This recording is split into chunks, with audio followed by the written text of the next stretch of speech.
When King Robert Baratheon died, the Seven Kingdoms fell into confusion.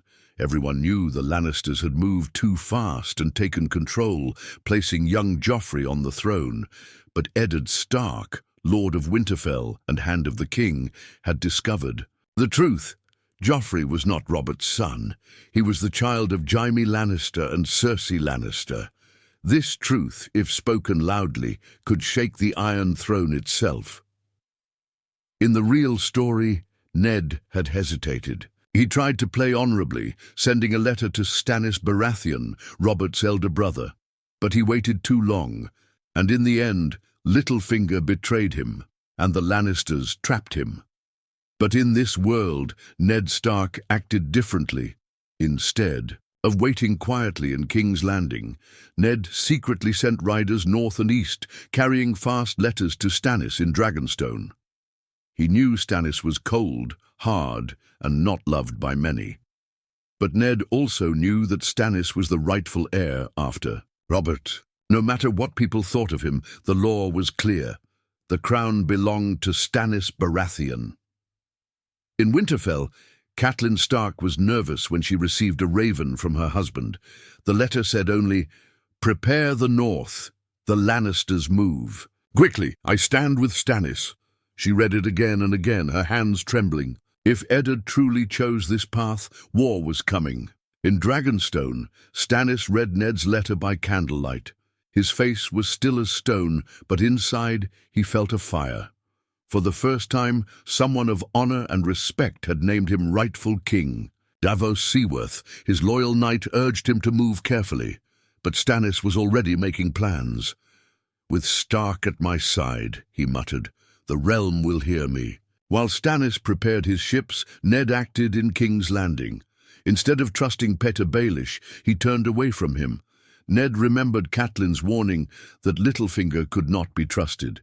He sent Sir Barristan Selmy a quiet message, asking for his loyalty if things went badly. Selmy, tired of the Lannisters' games, agreed. When Robert died, the city grew tense. Cersei placed Joffrey on the throne with no delay. The Lannisters thought Ned Stark would hesitate, but this time Ned was not playing slow. Standing before the Iron Throne, he declared, "Joffrey Baratheon has no claim. The rightful king is Stannis Baratheon, Robert's true brother. I, Eddard Stark of Winterfell, call my banners in his name." The words fell heavy in the hall. Some knights gasped. Others reached for their swords. The Lannisters stared in shock. Cersei's eyes narrowed like a lioness ready to strike. Chaos broke out. But Ned had planned well. The gold cloaks of the city had been quietly spoken to by Stannis's agents through Davos, not Littlefinger. Instead of betraying Ned, half of them turned their spears on the Lannisters. In the Red Keep, blades clashed. Jaime Lannister fought to free his sister and nephew, cutting down men left and right. But Sir Barristan Selmy stood by Ned, his white cloak flashing as he defended him. By nightfall, the Lannisters had been forced back. Joffrey was taken from the throne, screaming like a child. Cersei spat curses, but she was dragged away under. "Guard!" Ned ordered that no blood of the children be spilled. "They are not guilty of their parents' sins," he said firmly, though many advised killing them.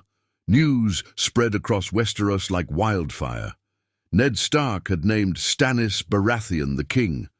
The North stood with him. The Vale, tied by blood, to Catelyn leaned toward his cause. Even the Riverlands, torn by Lannister raids, began to listen. In Dragonstone, Stannis prepared his sails, smiling grimly for the first time in years. "At last," he said, "the realm will know its true king." But the Lannisters were not broken. Tywin Lannister, Lord of Casterly Rock, heard the news while sitting in his great hall. His face grew cold, and his golden fist slammed on the table. "They think a wolf and a shadow king can defy lions," he growled. "Then let them come. They will drown in their honor." And so the war began. The Red Keep smelled of blood and smoke. The last screams of the day had faded, leaving only the soft groans of the wounded echoing through its halls. Lord Eddard Stark stood at the foot of the Iron Throne, his face calm but his heart heavy. He had never wanted this war, yet war had arrived at his feet. The Lannisters were broken within the city, but Ned knew this was only the beginning. "Lord Stark," said Sir Barristan Selmy, kneeling beside the throne. His white armor was splashed with blood, but his voice remained steady. "Joffrey and his siblings are held in their chambers. The Queen is under guard." Ned nodded. "They will not be harmed. They are children. We will treat them with the mercy their mother never showed." Some of the northern lords who had arrived with Ned frowned. Lord Roose Bolton of the Dreadfort whispered to himself, "Mercy is a weakness in war." Ned heard but ignored it. He knew the realm would judge him not only by his victories, but by his honor. By nightfall, King's Landing buzzed with rumors. Small folk whispered that the wolves had toppled the lions. Others muttered that the rightful king, Stannis Baratheon, was sailing from Dragonstone to claim his throne. For the first time in years, the capital was unsure of its master. Across the narrow sea in Dragonstone, Stannis stood on the windswept battlements, his jaw clenched as he gazed toward the dark waters. Davos Seaworth, his most loyal companion, approached cautiously. "Word from King's Landing, Your Grace," Davos said, holding a parchment sealed with Stark's direwolf. "Lord Eddard has named you king. The city waits for you." Stannis took the parchment, reading the words in silence. Finally, he exhaled a slow breath. "So Stark has done what others would not. He has spoken the truth when all the realm lived in lies." Davos studied him carefully. "Then we sail?" "We sail," Stannis answered. "And we sail not as beggars but as kings. With Stark's banners beside mine, the Iron Throne will bend, or it will break." Within days, Dragonstone stirred like a hive. Black sails were raised, war drums beat, and Stannis' fleet cut across the Blackwater, carrying soldiers hardened by years of waiting. In King's Landing, Ned prepared for Stannis' arrival. The city was restless. Gold cloaks patrolled the streets, trying to keep order, but merchants feared the coming war, and common folk whispered prayers in the septs.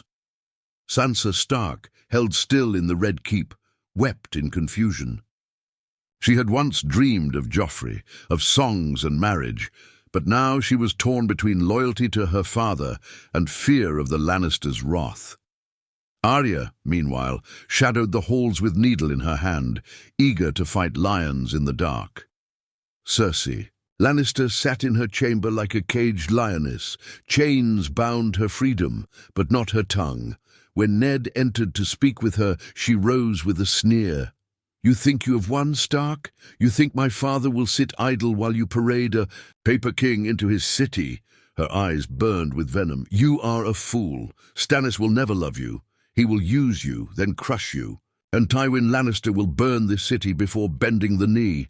Ned looked at her coldly. "I do not fight for love, my lady. I fight for truth, and truth has a strength your lies will never match." Her laughter was sharp as broken glass. "We shall see." When Stannis' fleet appeared on the horizon, King's Landing's harbour filled with nervous eyes. Black sails stretched across the water like storm clouds. The people gathered at the docks, whispering prayers to the Seven. Some cheered, others spat. Ned rode out with Ser Barristan and a host of northern knights to meet him. The two men faced each other at the docks, the grim Lord of Dragonstone and the solemn Lord of Winterfell. Neither smiled, but both bowed their heads in respect. "Lord Stark," Stannis said, his voice low and rough as stone. "Your Grace," Ned answered, and, with those words, the city heard it. Eddard Stark had bent the knee. Stannis set foot on the shore, his banners rising above the crowd. "I claim the Iron Throne by rights of law and blood," he declared. "Any who deny me deny Robert and deny justice itself."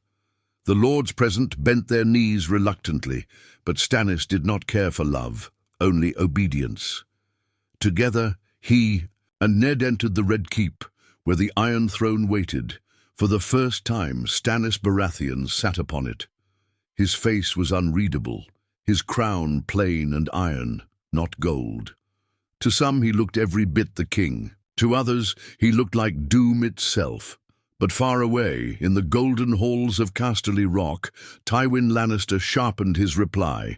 The raven had come bearing bitter news, his grandchildren imprisoned, his daughter a captive, and his enemies crowning. Stannis in the capital, Tywin's eyes, cold and cruel, narrowed as he read the words. "Summon our banners," he commanded, his voice as calm as steel. "The wolf and the Shadow King think themselves clever, but I am the lion. And lions do not kneel. They will pay for this insult with fire and blood." And so the realm divided. The North and Dragonstone held the capital. The Lannisters prepared for war in the west. The Riverlands trembled, waiting to choose a side. The Stormlands looked to their stern lord, now crowned king. The Game of Thrones had changed, but the danger was greater than ever. The Iron Throne had never felt so heavy. Stannis Baratheon sat stiff and unmoving, as though carved from the stone of Dragonstone itself.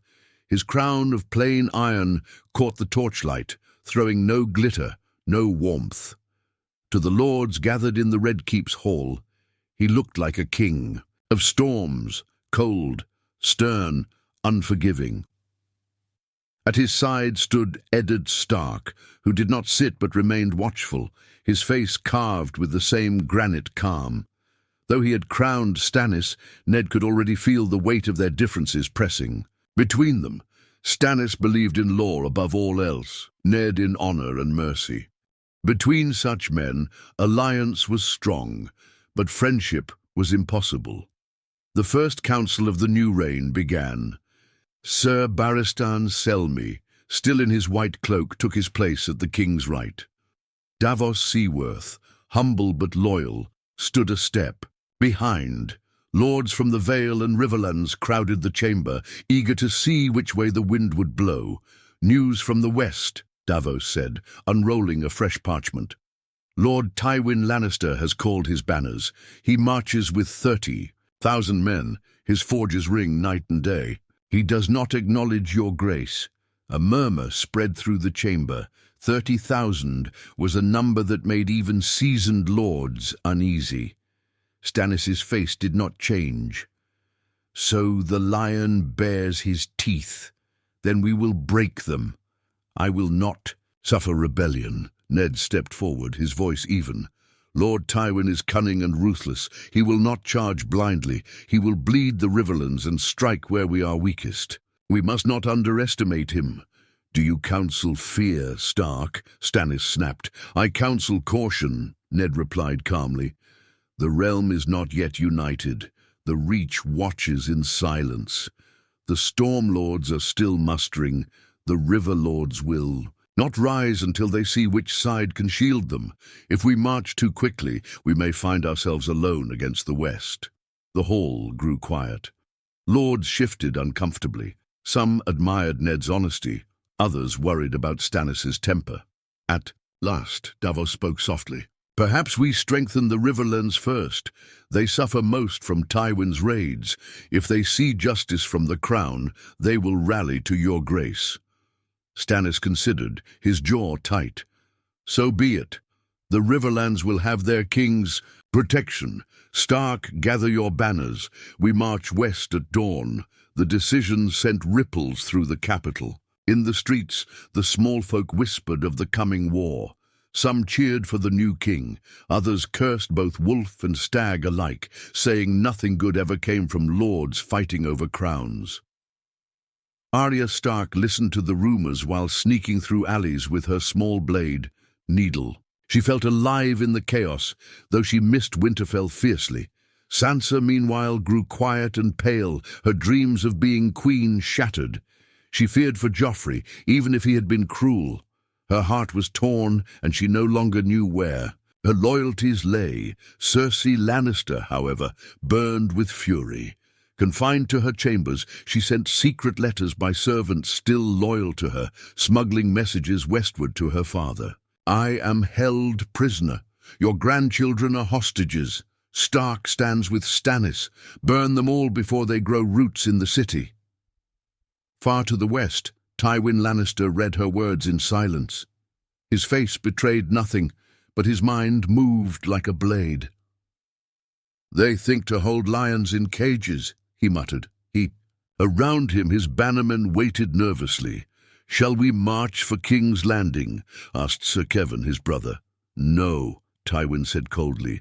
"That is what they expect. Instead, we march into the Riverlands. We burn every village, every field, every hall that dares raise a wolf or a stag. The river lords will beg for relief, and Stark will be forced to meet us there. We choose the field, not him." And so the Lannister host thundered east, a tide of red and gold. Villages were put to the torch, farmers slaughtered, bridges torn down. Smoke rose like black banners across the riverlands. Tywin did not march for glory. He marched to make the land itself cry out for him. In King's Landing, the news arrived. Swift and bitter, lords cursed the lions, women wept for their kin in the Riverlands, and even Stannis' stony mask cracked with anger. "They defile my kingdom," Stannis growled. "Every village they burn is an insult to my crown. I will answer with fire of my own." Ned placed a hand on the map spread before them. "Then we must ride to meet him. But we must also prepare for betrayal. Tywin will not fight fair. He will lure us, test us, and strike when we are weakest." "And what would you have me do? Sit idle while he burns my people?" Stannis' voice was sharp. "No," Ned said, firmly. "We march, but we march wisely." By the next sunrise, the host of wolf and stag was on the move. The banners of Winterfell and Dragonstone flew together for the first time in history. Dire wolf beside crowned stag, black and grey, against storm-dark skies. The small folk watched them leave King's Landing with a mixture of hope and fear, for war was always cruelest to those without swords. Sansa stood at the window as her father rode out, her eyes shining with tears. Arya, hidden among the soldiers, gripped needle tight, determined to follow her father wherever he went. The great host thundered westward, and the Riverlands waited, scarred, burned, and bleeding. There the first true clash between lion, wolf, and stag would decide whether this fragile new alliance could stand, or whether it would shatter under the weight of war. The Riverlands bled. Smoke rose from villages like black scars across the green fields. Crows circled above the charred remains of farmhouses. Survivors stumbled along dirt roads, carrying children or dragging carts piled with what little they had left. Everywhere they went, they cursed the name of Lannister, Lord Tywin's host, moved like a storm of iron and fire. Where the riverlords resisted, their keeps were torn down stone by stone. Where peasants fled, horsemen ran them down. Tywin left nothing standing, for he understood the cruel truth of war. Terror was stronger than swords. At Harrenhal, the greatest ruin in the Riverlands, he made his camp. Blackened towers loomed like broken teeth over the vast lake. The ruined castle was a fitting seat for his cruelty. From there, he sent riders to strike deeper, spreading fear into every corner of the land. Far away, the banners of wolf and stag marched together. Thousands of soldiers crossed dusty roads, their armor clanking, their voices singing grim songs of war. The direwolf of Stark flew beside the crowned stag of Baratheon, a sight the realm had never seen before. Lord Eddard Stark rode at the front, silent as ever, his thoughts heavy with worry for his family left behind. Beside him rode King Stannis, his face a mask of stone, eyes fixed always forward. They spoke little, but when they did, their words were sharp and practical. "The Riverlords suffer," Ned said one morning as they paused by a burned village. "The smell of death still clung to the air. If we do not strike soon, they will lose hope." Stannis dismounted, staring at the blackened corpses left by Tywin's men. "Hope is not what wins wars. Swords do.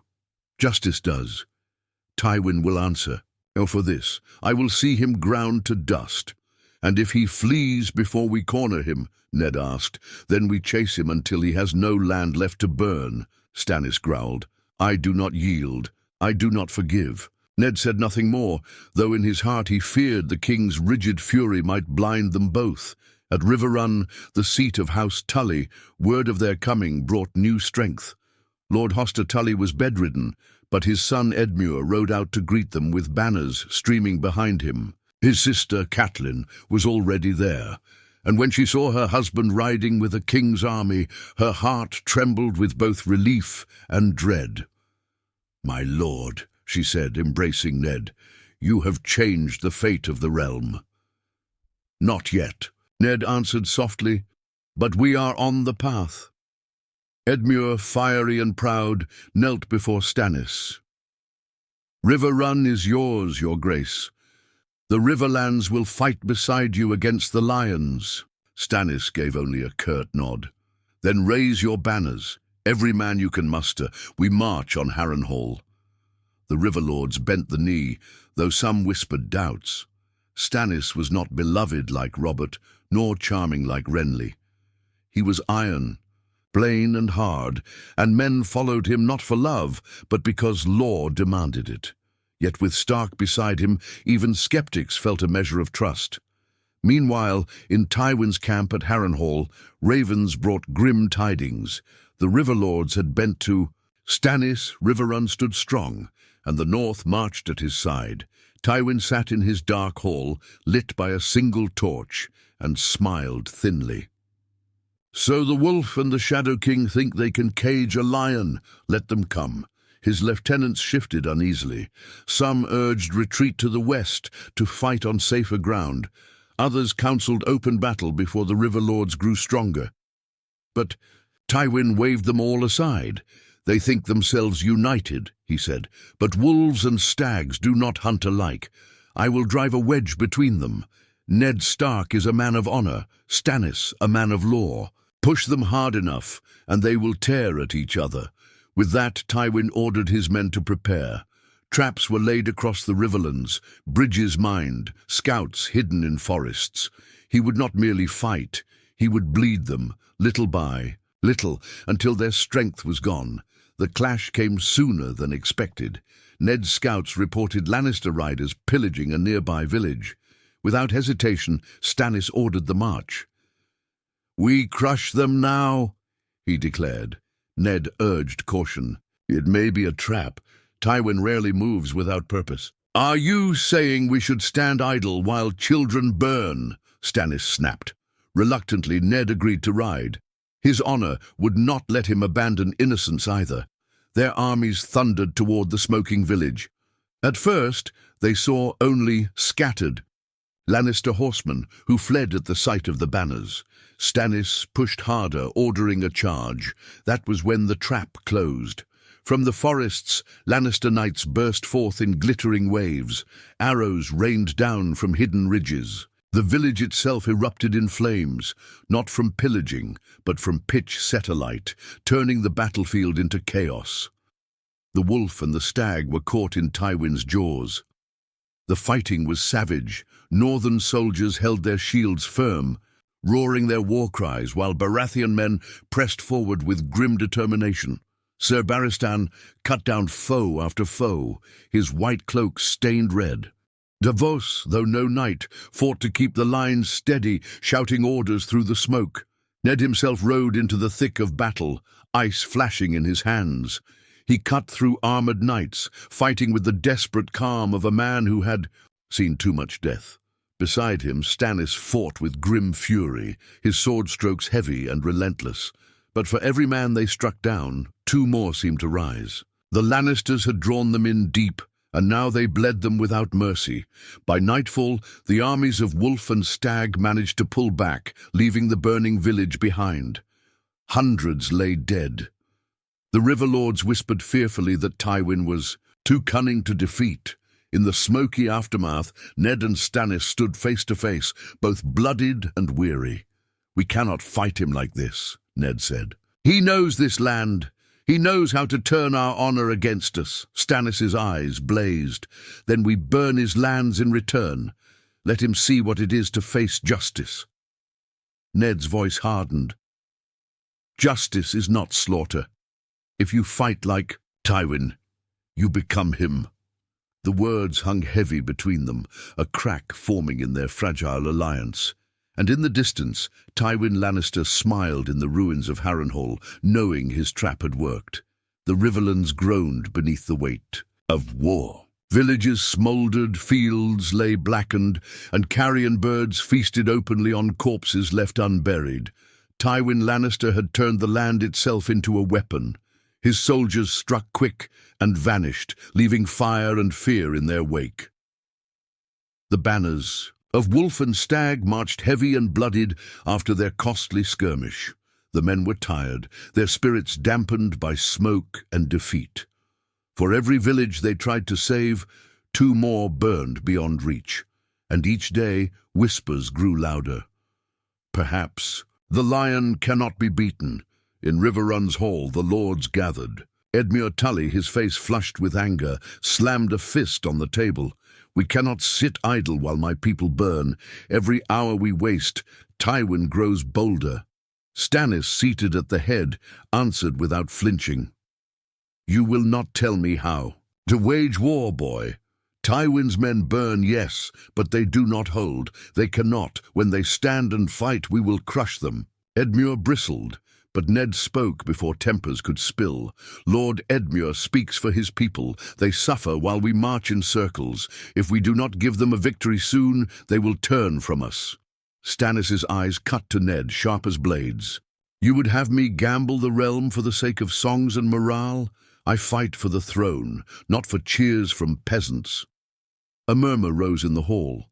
Some riverlords frowned at Stannis' coldness, while northern bannermen shifted uneasily. Sensing the growing rift, Davos Seaworth cleared his throat quietly. "If I may, perhaps the riverlords need more than fire and steel. Perhaps they need justice. We could take prisoners, punish raiders publicly, show them the king does not simply march but protects." Stannis stared at him, expressionless, then gave a curt nod. "Do it. Hang every man we catch wearing lion's red. Let their corpses speak for me." Ned's jaw tightened. It was justice of a kind, but too cruel, too simple. He said nothing then, but the silence between him and the king deepened. Meanwhile, word of the Alliance's troubles flew west like dark wings. At Harrenhal, Tywin Lannister sat with his captains, listening to reports. Their armies marched together, but not as one. Stark counsels patience, Stannis demands fire. They argue at every turn. Sir Kevan leaned forward. "Shall we strike them directly then? Break them before they settle their quarrels?" Tywin's thin smile was colder than any blade. "No, not yet. The longer they march together, the more they will hate each other. Honor and law cannot share the same throne. We will press them until one bends or breaks. Then we strike." He turned to his scouts. "Ride the Riverlands. Spread tales that Stannis ignores the small folk, that Stark hesitates while his allies starve. Make them doubt. Make them choose." And so the lions fought with whispers as well as steel. In Riverrun, those whispers found fertile ground. Soldiers muttered that Stannis was too harsh, that he cared nothing for the lives lost. Others complained that Ned Stark, for all his honor, was too slow to act. Even among the lords, tempers frayed. Blackwood and Bracken, ancient rivals, nearly came to blows over who had suffered more. At night Ned found little rest. Catelyn urged him to be cautious. "Stannis will never bend, Ned. His pride is iron. If you cross him too far, he will turn even on you." "I swore to him because he is rightful king," Ned answered, though his voice was heavy. "But his justice is hard and his mercy is none. If he wins, I fear the realm will trade one cruelty for another. And yet without him, the Lannisters remain," Catelyn said. "So which fate is worse?" Ned had no answer. The breaking point came at Stone Mill, a small crossing on the Red Fork. Lannister riders had seized it, cutting off supplies from the east. Stannis insisted on taking it back by storm. Ned counseled caution. urging to wait for reinforcements from the Vale, but Stannis would not listen. "Every day we wait, Tywin grows stronger," Stannis snapped. "We strike at dawn." And so they did. The battle was brutal. Baratheon men hurled themselves across the ford, shields raised against arrows. Northern spearmen waded through waist-deep water, their banners soaked and heavy. The riverlords pressed from the banks, shouting vengeance for their kin. By sheer weight of numbers, the crossing fell. Lannister riders fled, leaving bodies in the river and red water flowing downstream. It was a victory, but a costly one. Hundreds lay dead, drowned or pierced by arrows. The ford was theirs, yet the men cheered little. That night, as fires burned, lo! Ned confronted Stannis in the command tent. "This war cannot be won by bleeding ourselves dry," Ned said, his voice tight with anger. "You threw away men's lives for a ford we could have taken with patience." Stannis' eyes narrowed. "Patience is what lost us the throne to begin with. I will not wait while Tywin strangles us. I will act." "Act, yes, but wisely," Ned shot back. "You are king, but you do not listen. You cannot lead men like cattle to the slaughter." Stannis stepped closer, his voice low but sharp. "And you cannot rule with honor alone. Do you think mercy wins crowns? Do you think law bends for tears? I am king because Robert is dead, and I am his heir. That is all. The realm will follow me or burn."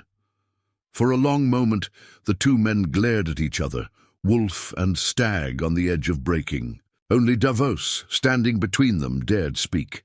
"If you tear at each other now, Tywin has already won," he said softly. The tent fell silent. Ned turned away at last, his face hard. "Then pray we do not hand him victory ourselves."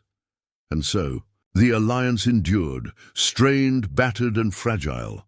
The Riverlands had a victory, but Tywin's shadow loomed larger than ever. From the towers of Harrenhal, the lion watched and waited, his claws ready.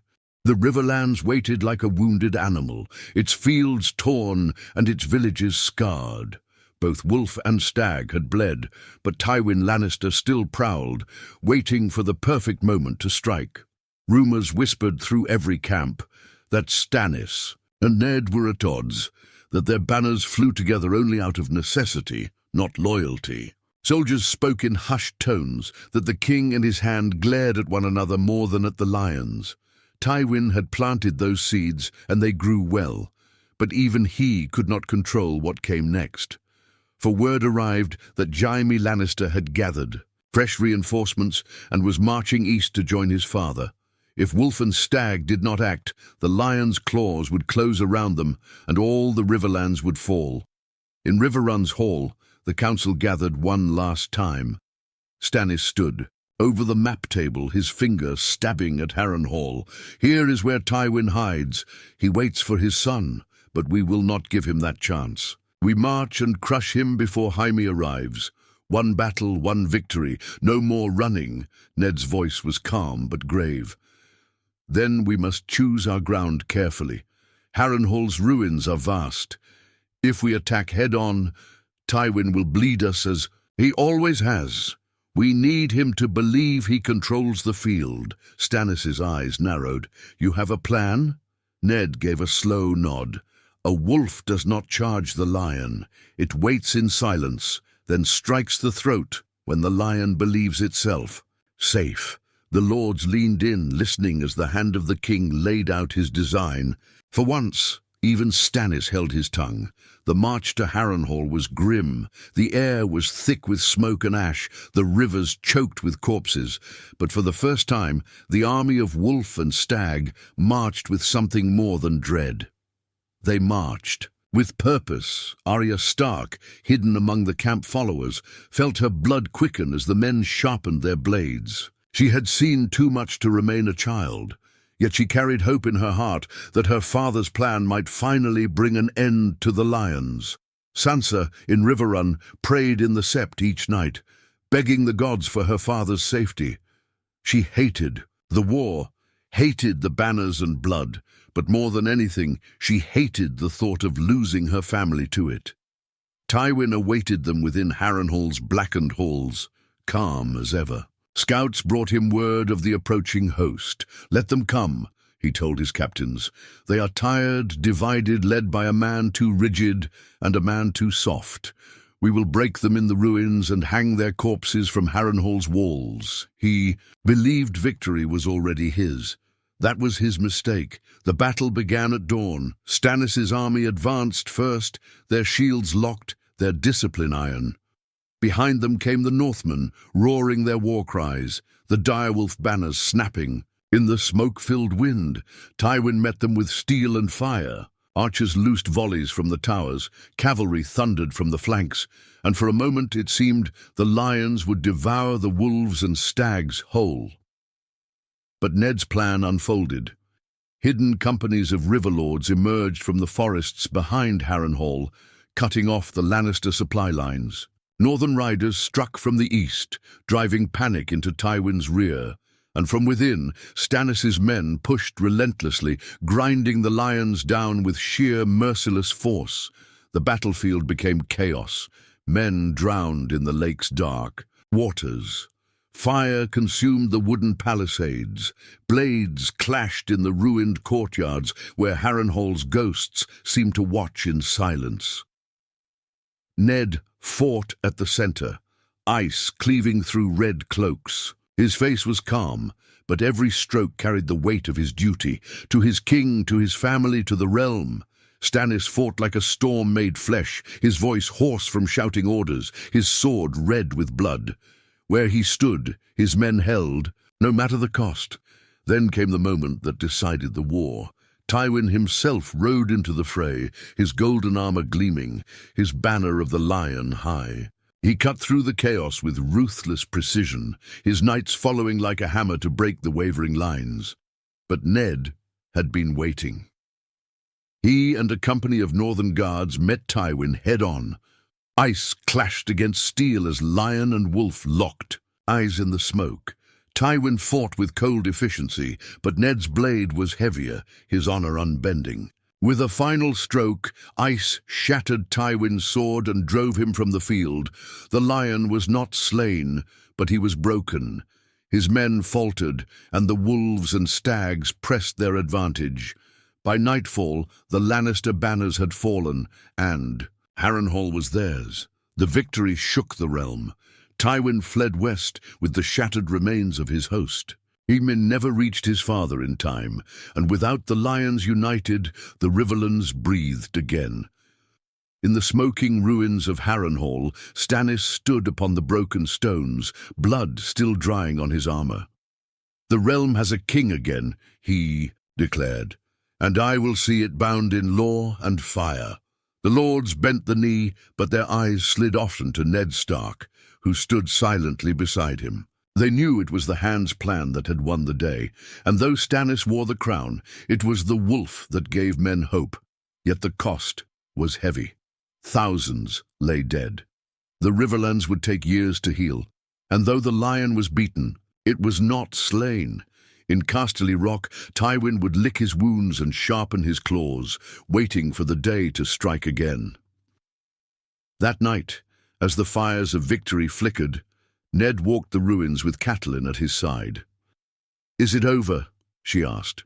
"Softly for now," Ned said. His face was grave, his heart heavy. But wars such as these never truly end. They only pause until the next crown is claimed. And so the wolf and the stag had won the day, but at a price that would echo for generations. The Game of Thrones was not ended. It had only just begun.